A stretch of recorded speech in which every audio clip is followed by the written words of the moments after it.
16 number देखिए, 16 same उसी प्रकार है जैसा कि आपको 15 बताया गया है। तो 15 में क्या है कि पर यूनिट वस्तु दिया हुआ है और इसमें ऐसा बात नहीं है, सीधे आपको सब कुछ मूल्यांकन दिया हुआ है, खाली कहता है उत्पादन का 10% स्टॉक रह गया है। तो जैसे कॉस्ट शीट में ऑफिस ओवरहेड आप जोड़ देते थे, ऑफिस ओवरहेड जोड़ने के बाद जो मूल्य निकलेगा ना उसका 10% आप क्लोजिंग स्टॉक रख लीजिएगा, हो गया काम।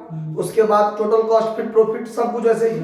जब ट्रेडिंग पीएल में जाइएगा तो मटेरियल, लेबर और फैक्ट्री ओवरहेड तीनों को आइटम को जोड़कर जितना होगा उसका 10% क्लोजिंग स्टॉक रख लीजिएगा। सवाल आसान हो गया, ठीक उसी प्रकार से सब काम होगा, बस यही बात है इसमें।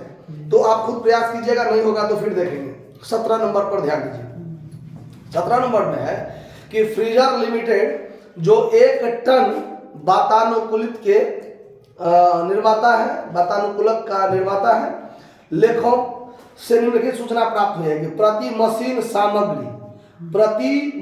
सामग्री 1500, प्रति मशीन मजदूरी 900, निर्मित व बेची गई मशीन 80 और प्रति मशीन विक्रय मूल्य 4250। कारखाना ऊपरी व्यय मजदूरी का 60%, कार्यालय ऊपरी व्यय कारखाना लागत का 20%। वर्ष के प्रारंभ और अंत में किसी भी प्रकार का स्टॉक नहीं था।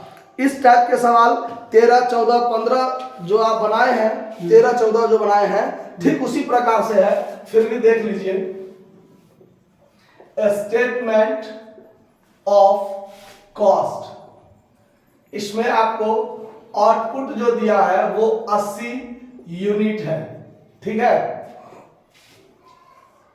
इसमें जब आप मटेरियल जोड़िएगा, मटेरियल तो 80 गुने 1500, 1500 रुपये पर यूनिट है और 80 यूनिट बना रहे हैं तो 1,20,000 होगा।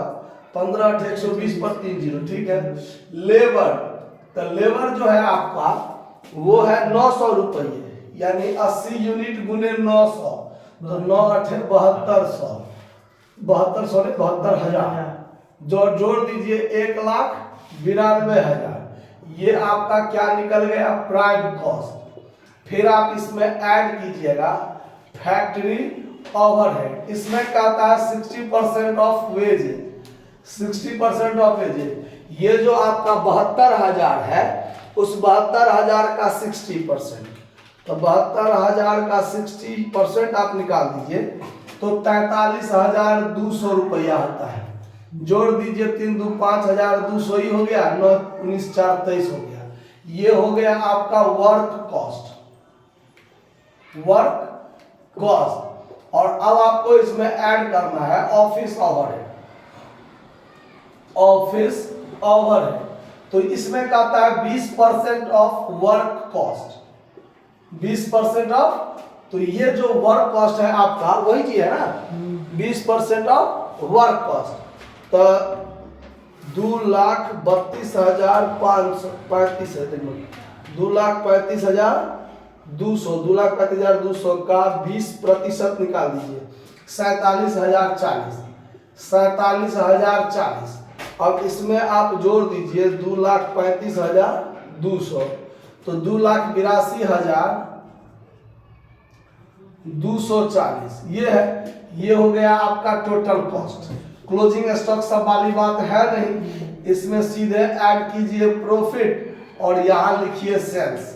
तो सेल्स में आपको कहा हुआ है कि 80 यूनिट है, 80 गुने 4,250, 4,250 आप 3,40,000 में बेचते हैं तो 3,40,000 में से 2,82,200 घटा 240 ना, 240, 2,82,240 घटा दीजिए तो 57,760 रुपया प्रॉफिट आपको निकल रहा है। तो इतना ही प्रॉफिट होगा, देख लीजिए आंसर में 57,760 कॉस्ट अकाउंट के हिसाब से। अब इसमें आप बनाइएगा trading and PL account. Trading and PL account जब आप बनाइएगा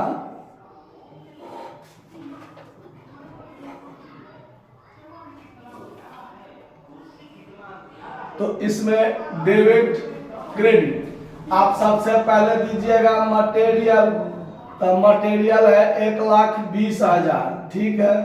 लेबर दीजिएगा तो लेबर 72,000, ठीक है। ज्यादा क्लोजिंग स्टॉक सब वाली बात है नहीं, तो आप फैक्ट्री ओवरहेड, ऑफिस ओवरहेड सब एक में हम देकर काम चला लेते हैं। तो आपको इसमें दिया हुआ है कि वित्तीय लेखानुसार फैक्ट्री ओवरहेड 43,000, लास्ट में है देख लीजिए, फैक्ट्री ओवरहेड 43,000, और ऑफिस ओवरहेड जो है वो आपको दिया हुआ है कितना, 48,000, 48,000। और आपका जो सेल्स होगा वो सेल्स तो ज्यों का त्यों होगा, 3,40,000। तो 3,40,000 में से 3,40,000 में से ये पूरा को घटाइए, तो 3,40,000 में से घटाइएगा 1,92,000, तो यही हो जाता है।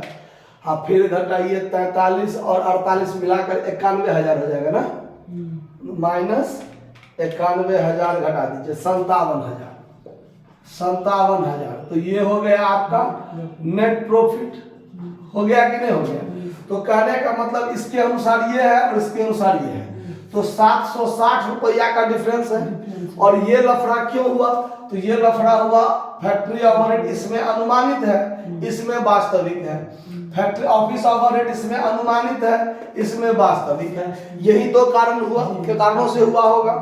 तो आपको बनाना है रिकॉन्सिलिएशन स्टेटमेंट बनाना है। तो सबसे पहले आपको लिखना है profit as per cost book. तो profit as per cost book है 57,760, 57,760। इसमें क्या हुआ है पॉइंट वो देखिए, कॉस्ट बुक में भी है 43,200, इसमें है 43,000। तो कॉस्ट बुक में 200 क्या है, ज्यादा है, 200 क्या है, ज्यादा है। तो खर्चा यदि ज्यादा है तो ज्यादा को क्या करो, जोड़ो। कॉस्ट बुक में खर्चा ज्यादा है तो ज्यादा को जोड़ो। तो लिखेंगे क्या, over charge of factory overhead in cost book, कितना ज्यादा है, 200, जोड़ देंगे।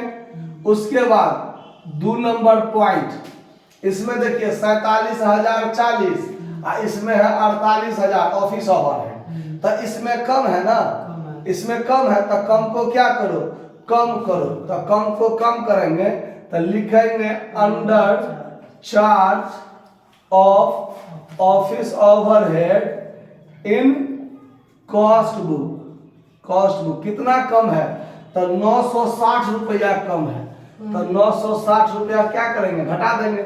इस दोनों को जोड़ेंगे तो 960 और 960 घट गया, तो 57,000 न बचा, जो आपका क्या है profit as per financial book. Profit as per financial book, ये आपका सवाल बनकर तैयार हो। समझ में आया बात, नोट कर लीजिए।